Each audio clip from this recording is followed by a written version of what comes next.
अस्सलाम वालेकुम नाज़रीन, मैं हूं इसरार अहमद। नाज़रीन, आज की हमारी वीडियो है क्या मैं डॉक्टर बन सकता हूं। डॉक्टर बनने से क्या मुराद है? यहाँ पे हर पेरेंट्स, हर इंसान की ख्वाहिश होती है कि मैं अपने बेटे को या अपनी बेटी को डॉक्टर बनाऊं। अब नाज़रीन, यहाँ पे सवाल ये उठता है कि डॉक्टर किस तरह बना जाता है, स्पेशली पाकिस्तान में। नाज़रीन, ऐसा होता है कि हम सब लोगों को पता है कि एफएससी के बाद एक एंट्री टेस्ट का सेशन स्टार्ट होता है, और ये एंट्री टेस्ट का एक ऐसा सेशन है, एंट्री टेस्ट एक ऐसा टेस्ट है कि जिसमें इंसान को जांचा जाता है, जिसमें इंसान को परखा जाता है क्या आप डॉक्टर बन सकते हो या नहीं बन सकते।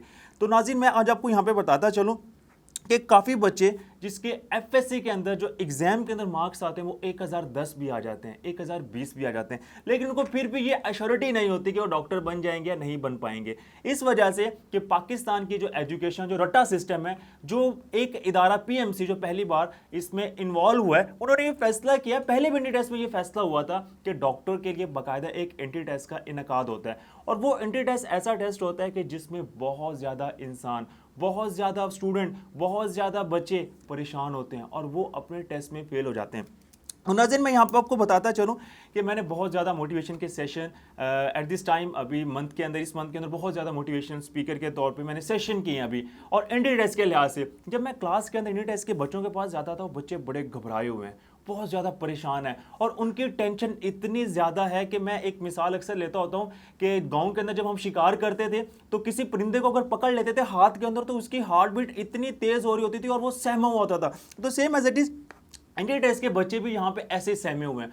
और ये बच्चे सारे जो सहमे हुए हैं, क्या इनका फ्यूचर है डॉक्टर बनना? तो नाज़रीन, आज की हमारी यही वीडियो है। तो नाज़रीन, मैं आप सब लोगों को बताता चलूँ कि एफएससी के अंदर तकरीबन कोई 75 चैप्टर होते हैं, जो हम लोग समझते हैं कि 3 घंटे के अंदर जो एंट्री टेस्ट का जो टेस्ट होता है उसमें स्टूडेंट को परखा जाता है कि आप डॉक्टर बन सकते हैं या नहीं बन सकते। अगर एज कंपेयर टू हम एफएससी को अगर कंपेयर करें तो वहां पे 75 चैप्टर होते हैं और तकरीबन 18 घंटे होते हैं एफएससी के फर्स्ट ईयर सेकेंड ईयर के एग्जाम के दोनों को टेस्ट के टाइम मिला के। लेकिन उसमें हम लोग अगर टेस्ट की बात करते हैं तो वो डॉक्टर नहीं बन सकता। और डॉक्टर बनने के लिए क्या होता है कि एक एंट्री टेस्ट का सेशन बाकायदा इनकाद होता है। अब नाज़रीन, यहाँ पे सवाल ये उठता है कि एंट्री टेस्ट आखिर में है क्या चीज़। मैं कहता हूँ कि आज एंट्री टेस्ट के इस अखरोट को तोड़ते हैं कि एंट्री टेस्ट बेसिकली है क्या चीज़। बिकॉज एज अ टीचर और मैंने एज अ स्पीकर के तौर पे एंट्री टेस्ट को बहुत बारीकी से, डीपली से अंडरस्टैंड किया और समझा कि एंट्री टेस्ट बेसिकली है क्या चीज़। एंट्री टेस्ट में ऐसी आखिर में है क्या चीज़ें जो इंसान को बहुत ज़्यादा परेशान करती हैं। और सम स्टूडेंट जो होते हैं वो पैनिक हो जाते हैं और इतने ज़्यादा परेशान हो जाते हैं कि कुछ इंसान जो खुदकुशी कर लेते हैं, लेकिन उनको आज तक ये बात की समझ नहीं आई कि एंट्री टेस्ट बेसिकली है क्या चीज़। और नाज़रीन, मैं आपको बताता चलूँ, एंट्री टेस्ट जो है ये एक इस तरह है कि डिफिकल्ट टेस्ट तो बिल्कुल भी नहीं है, ये एक डिफरेंट टेस्ट है। और डिफरेंट टेस्ट ऐसा टेस्ट होता है कि हमें समटाइम आइडिया नहीं होता, हम लोग एमसीक्यूज हम लोग सॉल्व करते हैं लेकिन हमारे जो कंसेप्ट होते हैं वो क्लियर नहीं होते। मैं आज आपको 5 बातें बताऊंगा, अगर किसी इंसान ने इन 5 बातों को अपने माइंड के अंदर बिठा लिया, मैं कहता हूं कि एंट्री टेस्ट में टॉप तक कर जाएगा। लेकिन प्रॉब्लम ये आती है कि हमें इन 5 बातों का पता ही नहीं होता। हम लोग डायरेक्ट जो है फिजिक्स, केमिस्ट्री, बायो के ऊपर भाग जाते हैं, लेकिन हम एंट्री टेस्ट के मुतालिक तो कुछ जानते ही नहीं है। तो नाज़रीन, आज मैं आपको ये 5 बातें बताऊंगा, अगर आपने 5 बातें अंडरस्टैंड कर ली तो आपका एंट्री टेस्ट का सेशन, एंट्री टेस्ट का टाइम और एंट्री टेस्ट का रिजल्ट बहुत अच्छा होने वाला है। तो मैं यहाँ पे सबसे पहले बात करता हूँ इंफॉर्मेशन की। Information, entry test is a test of your information.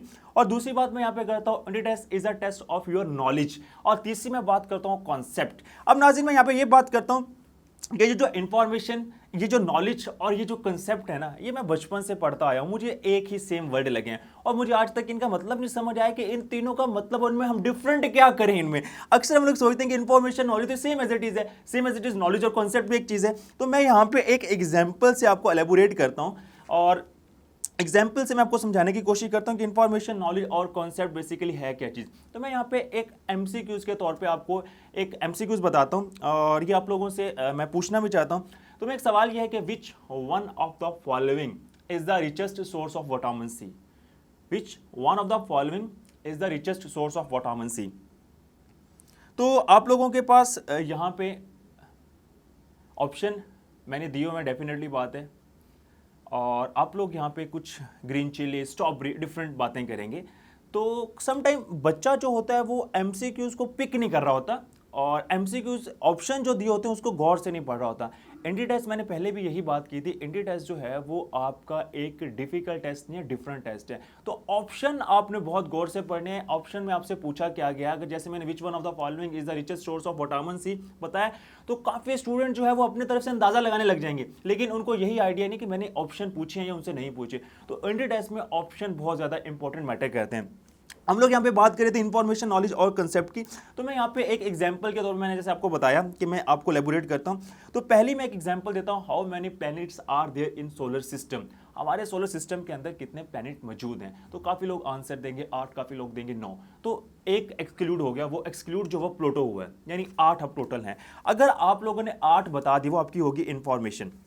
जैसे मैंने दूसरा कॉन्सेप्ट आपको बताया था नॉलेज का। नॉलेज क्या होता है, अगर आपने इन 8 के नाम बता दिए तो वो आपका हो गया नॉलेज। और कॉन्सेप्ट क्या है, अब कॉन्सेप्ट का मतलब क्या होता है, कॉन्सेप्ट का मतलब पहले मैं आपको समझाता चलो। मेरी लाइफ में आज तक मुझे ये पता नहीं था कि कॉन्सेप्ट का बेसिकली मतलब क्या होता है।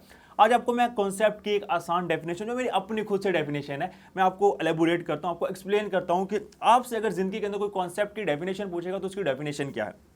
कॉन्सेप्ट की डेफिनेशन ये है कि अगर कोई इंसान आपसे सवाल पूछता है, अगर कोई इंसान आपसे सवाल पूछता है और सवाल पूछने के बाद ये कहता है कि ऐसा क्यों आया, ऐसा कैसे आया, हाउ, व्हाट, अगर आपने उस क्यों और कैसे का जवाब दे दिया, I will repeat it again, अगर आपने उस क्यों और कैसे का जवाब दे दिया, तो इसका मतलब है कि आपके कॉन्सेप्ट जो है वो बहुत अच्छे हैं और बहुत क्लियर है आपके कॉन्सेप्ट। तो नाज़रीन, हम यहाँ पे बात कर रहे थे कॉन्सेप्ट को अंडरस्टैंड करने की। तो कॉन्सेप्ट को अंडरस्टैंड करने से यहाँ पे क्या मुराद है, मैंने यहाँ पे कहा कि प्लूटो को एक्सक्लूड जो है वो क्यों किया गया है।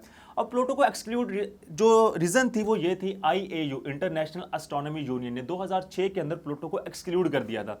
अब रीजन क्या थी, अब रीजन ये थी कि प्लूटो को एक्सक्लूड करने की जो सबसे इंपॉर्टेंट रीजन ये थी, उन्होंने 3 पॉइंट दिए थे कि सबसे पहला पॉइंट ये था कि कोई भी प्लैनेट जो है वो सूरज के गिर्द घूमेगा, दूसरा जो है कि प्लैनेट जो है वो स्फीयर होगा, तीसरा जो इंपॉर्टेंट पॉइंट है वो ये था कि नेबर के साथ इसके क्या ताल्लुकात हैं। अब प्लूटो का बेसिकली साइज इतना छोटा होता था कि कोई और अगर बड़ा प्लेनेट प्लूटो के करीब आता था तो प्लूटो सूरज के गिर्द घूमने की बजाय उसी के गिर्द घूमना शुरू कर देता था।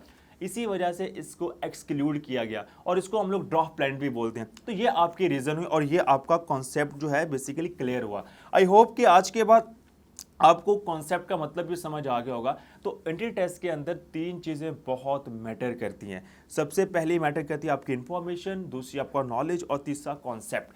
अब नाज़रीन, यहाँ पे मैं बात करता हूँ एक स्पीड की। स्पीड क्या होता है, मैं एक सिंपल सा जनरल सा सवाल आप लोगों से पूछता हूँ, पाकिस्तान कब बना?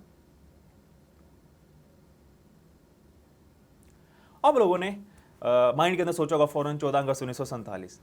तो नाज़रीन, सबसे बड़ी मिस्टेक यहाँ पे ये होती है एंट्री टेस्ट में। जैसे मैंने आपको विच ऑफ द फॉलोइंग वाली बात की थी, सेम एज इट इज आपने ऑप्शंस को गौर से देखने हैं कि ऑप्शन आपसे पूछा क्या गया। अब 14 अगस्त 1947 आपके ऑप्शन में ना हो, वो आपसे ऑप्शन जो दे वो दे 19th सेंचुरी, 20th सेंचुरी, 21, 22। अब कौन सा आंसर होगा? एग्जैक्टली 20th सेंचुरी होगा। तो इट्स मीन दैट के ऑप्शन एंट्री टेस्ट में बहुत मैटर करते हैं। यही मैंने आपसे पहले बात की थी कि अगर आपके ऑप्शंस अच्छे हो गए, अगर आपके एमसीक्यूज अच्छे हो गए, तो इसका मतलब आप डॉक्टर बन गए, अदरवाइज आप डॉक्टर बन ही नहीं सकते। अब नाज़रीन, यहाँ पे स्पीड की भी बात होगी, बट जो सबसे इंपॉर्टेंट बात है इन सारे पॉइंट की, वो है आपका कॉन्फिडेंट। आप कितने कॉन्फिडेंस से आप पेपर दे रहे हैं। मैंने वीडियोस बनाने का मकसद क्या था? वीडियो बनाने का मकसद ये था कि जब मैं एंट्री टेस्ट की लेक्चर में जाता हूँ, एंट्री टेस्ट की क्लास में आजकल भी जा रहा हूँ, बच्चे बड़े सहमे हुए हैं। वो पहले से तकरीबन 90% लोग हार तस्लीम करके बैठे हैं कि एंट्री टेस्ट के अंदर 70,000 लोगों ने तकरीबन अप्लाई किया है, 3300 सीटें और हम रह जाएंगे, हम लोग फेल हो जाएंगे। तो मैं बच्चों से एक सवाल अक्सर पूछता हूँ, बच्चों आपको कितनी सीट चाहिए? एक स्टूडेंट को पूछता हूँ आपको कितनी सीट चाहिए? आपको 3300 चाहिए, एक सीट चाहिए? उसने कहा सर मुझे एक सीट चाहिए। तो मैंने कहा आप अपनी सीट के लिए लड़ो ना, 3300 को क्यों देख रहे हो? आपकी जो सीट, एक सीट है, वो आपके लिए बहुत मैटर करती है। तो एंट्री टेस्ट के अंदर आप लोगों ने सबसे इंपॉर्टेंट बात वो ये है कि आपका कॉन्फिडेंस, आप कितने अच्छे कॉन्फिडेंस से पेपर दे रहे हैं। मैं यहाँ पे एक मिसाल एलेबोरेट करता हूँ, एक मिसाल से आपको एक्सप्लेन करता हूँ। जितने भी बड़े बड़े रेसलर के प्लेयर हैं, 2 पहलवान, जिसे मैं सिंपल मिसाल लेता हूँ। 2003 के अंदर एक रिसर्च हुई, पहलवान की जब रिसर्च हुई और साइंटिस्ट जो थे बड़े परेशान होते थे इस वजह से कि 2 इंसान हैं जिनका सेम वेट है, सेम वजन है, सेम हाइट है, लेकिन एक इंसान हार जाता है, एक जीत जाता है। ऐसा क्यों होता है? 10 साल रिसर्च करने के बाद साइंटिस्ट ने जो कंक्लूजन निकाला, वो कंक्लूजन बड़ा कमाल का था। और वो कंक्लूजन ये था कि जो हारने वाला इंसान है वो पहले से माइंड के अंदर ये बिठा लेता था कि मैं हार जाऊंगा, मुझे शिकस्त हो जाएगी। और जो जीतने वाला इंसान है वो ये समझता था कि मैं इस इंसान को हरा दूंगा, उसको अपने अंदर इतना कॉन्फिडेंट होता था। तो कॉन्फिडेंट बहुत मिसाल है, लेकिन सबसे इंपॉर्टेंट बात यह है कि अगर आपको इन 5 पॉइंट की समझ आ गई और आपको एक अच्छे से आपको अपने अंदर कॉन्फिडेंस आ गया, आपका टेस्ट बहुत अच्छा होने वाला है और आप इंशाल्लाह फ्यूचर के डॉक्टर बन जाएंगे। अब यहाँ पे सवाल ये उठता है कि समटाइम बच्चों के अंदर बहुत ज़्यादा कॉन्फिडेंस होता है, वो ओवर कॉन्फिडेंट बच्चे होते हैं, वो 5 पॉइंट को अंडरस्टैंड करने के बाद कहते हैं हम कॉन्फिडेंस से पेपर देंगे, एमसीक्यूज ये ठीक करेंगे, आप ठीक हो जाएंगे और हम लोग डॉक्टर बन जाएंगे। तो डॉक्टर आप ऐसे नहीं बन सकते। तुक्के वाला इंसान यहाँ पे कभी भी कामयाब नहीं हो सकता। तो इसलिए बराए मेहरबानी आपके अंदर ये ना हो कि खाली कॉन्फिडेंट हो, कॉन्फिडेंस आपके अंदर बहुत ज़्यादा और बाकी कुछ पॉइंट आपके अंदर हो ही ना। जैसे मैंने इन्फॉर्मेशन, नॉलेज, कॉन्सेप्ट और स्पीड की बात की थी, तो ये आप लोगों ने बहुत अच्छे से मैटर करना है, इसको अंडरस्टैंड करना है। तो अब नाज़रीन यहाँ पे बात हम ये करते हैं कि 75 चैप्टर होते हैं एनडी टेस्ट में और आपके पास एक रात टोटल होती है। अब एक रात आपके पास होती है और 75 चैप्टर आप लोगों के पास है, लेकिन आप इसको फिर हल किस तरह करें? यहाँ पे सवाल ये उठता है। आज मैं आपको एक जादुई ट्रिक जिसे हम लोग बोलते हैं और जीनियस ट्रिक आपको बताने वाला हूँ। अगर आपने इस ट्रिक को अंडरस्टैंड कर लिया तो आप इंशाल्लाह डॉक्टर ज़रूर बन जाएंगे। अब वो ट्रिक क्या है और वो आपसे एग्जामिनर जो है वो आपसे किस तरह के सवाल पूछते हैं, ये आपको मैं सारी आगे बात बताता हूँ। नाज़रीन यहाँ पे मैं 3 पॉइंट डिस्कस करता हूँ। पहला पॉइंट मैं डिस्कस यहाँ पे करता हूँ कि वेस्ट मटेरियल। मैं आपको एक छोटी सी मिसाल देता हूँ। चैप्टर नंबर 2 आप लोगों का वेक्टर्स वाला चैप्टर है, फर्स्ट ईयर का फिजिक्स का। आप लोगों को पता है कि वेक्टर्स क्वांटिटी कौन सी है, स्केलर क्वांटिटी कौन सी है। ये आपको इजी मटेरियल है जो आपको बाद में भी पता है, 10 साल के बाद भी पता है, आपको अभी भी पता है। एक आपका वेस्ट मटेरियल है जो डायग्राम बहुत ज़्यादा होती है, जो आपके मैथमेटिकल स्टेप, जो आपके बहुत बड़ी बड़ी क्वेश्चन सॉल्व करने के, ये आपका वेस्ट मटेरियल है, ये तो आने वाला नहीं है। अब आपके पास मैं कहता हूँ कि 2 पॉइंटर सपोज कर लें, हेडलाइटर आपके पास है, एक आपके पास रेड है और एक आपके पास येलो है। रेड को आप सर्कल कर लें, आपको चीज़ डिफिकल्ट लग रही है, डिफिकल्ट लगने के बाद आपको जो चीज़ डिफिकल्ट लग रही है आप एक पेज को अपने जो लास्ट चैप्टर, जैसे चैप्टर नंबर 2 है, आप उसको लास्ट में अटैच कर दें। अब जब आप उसको लास्ट में अटैच करेंगे तो इसका मतलब क्या हुआ कि आपको ये चीज़ें नहीं आती। जब आप लोग चैप्टर नंबर 3 पर जाएंगे तो आप रिवर्स दोबारा जाएँ चैप्टर नंबर 2 पे, जो आपको चीज़ें मुश्किल लग रही थी। अब जो चीज़ें आपको समटाइम मुश्किल लग रही थी, 2-4 दिन के बाद वो क्या होगा, आपको वो कॉन्सेप्ट आपके क्लियर होना शुरू हो जाएंगे, वो आपको बिल्कुल ईजी लगना शुरू हो जाएगी। वो आप क्या करें, जो आपने पेज बनाया था उसको कट कर दें और आपके पास कुछ तकरीबन एक चैप्टर की, मैं कहता हूँ कि अगर सपोज के मेरे पास ये है कि एक चैप्टर की आपके पास ये टोटल इतनी सी नत्थी बनेगी, टोटल इतनी सी, जस्ट थोड़ी सी नत्थी बनेगी। इसका मतलब ये हुआ कि पूरी बुक जो फर्स्ट ईयर की है वो आपके पास ज़्यादा से ज़्यादा 2 पेज की बनेगी। ये 2 हफ्ते के अंदर फार्मूला है, 2 पेज की बनेगी। और इसी तरीके से आपके महीने के बाद जब आपका एग्जाम होगा, वो पूरे के पूरे जो टोटल बुक है आपकी 75 के 75 चैप्टर्स, आपके ज़्यादा से ज़्यादा 4 पेज बनेंगे, ज़्यादा से ज़्यादा मैं कहता हूँ 5 बना लें पेज टोटल। अब जो 5 पेज बनेंगे आप माइक्रो करवा लें। अब माइक्रोस को करवा लें, आपके पास माइक्रो में इतना बड़ा पेज बनेगा ज़्यादा से ज़्यादा। आप लोग अब पूरी रात आपके पास है, आप पूरी रात उस माइक्रो पेज को पढ़ें और एग्ज़ाम के बाद जब आपको एग्ज़ाम से पहले, यानी जब आप एग्जामिनर हॉल में जाएंगे, आप लोग उस बूटी को पकड़ लें, उस बूटी को अच्छे तरीके से याद करना शुरू कर दें। और अब क्या करना है कि बूटी को एग्ज़ाम के अंदर नहीं लेके जाना, एग्जामिनेशन हॉल में बाहर फेंक देना है और अब पेपर आप दें। इंशाल्लाह you become a future doctor, आप लोग डॉक्टर होगे। बट माइंड के अंदर ये बिठा लें कि मैंने डॉक्टर बनना है तो डॉक्टर बन के रहूँगा। अगर आप अपने कॉन्फिडेंस से हार के, जैसे मैं डिफरेंट सेशन में जाता हूँ, मैंने पहले भी बात की, अगर आप ये इमेजिनेशन करें कि मैं फेल हो जाऊँगा या मैं फेल हो जाऊँगी, तो आप डेफिनेटली बात फेल होंगे। ये इंसान का माइंड बड़ा अजीब किस्म का है। अगर आपने ये इमेजिनेशन कर लिया कि मैंने टॉप करना है तो आप ज़रूर टॉप करेंगे। अगर आपने ये इमेजिनेशन कर लिया कि मैंने फेल होना है या मैं डर रही हूँ फेल होने से, एग्जैक्टली आप फेल होंगे। फ्यूचर आपका है, स्ट्रगल आपकी है। ज़िंदगी के अंदर जो भी कोई बड़े इंसान बनते हैं वो सबसे पहले बड़े रिस्क लेते हैं, और बड़े रिस्क से क्या मुराद है, बड़े स्टेप लेते हैं। और बड़े स्टेप यहाँ पे क्या है, to become a future doctor. आपका जो प्रॉस्पेरस फ्यूचर, जो आपने कोई डॉक्टर बनना है, इंशाल्लाह एक दिन आप ज़रूर डॉक्टर बनेंगे।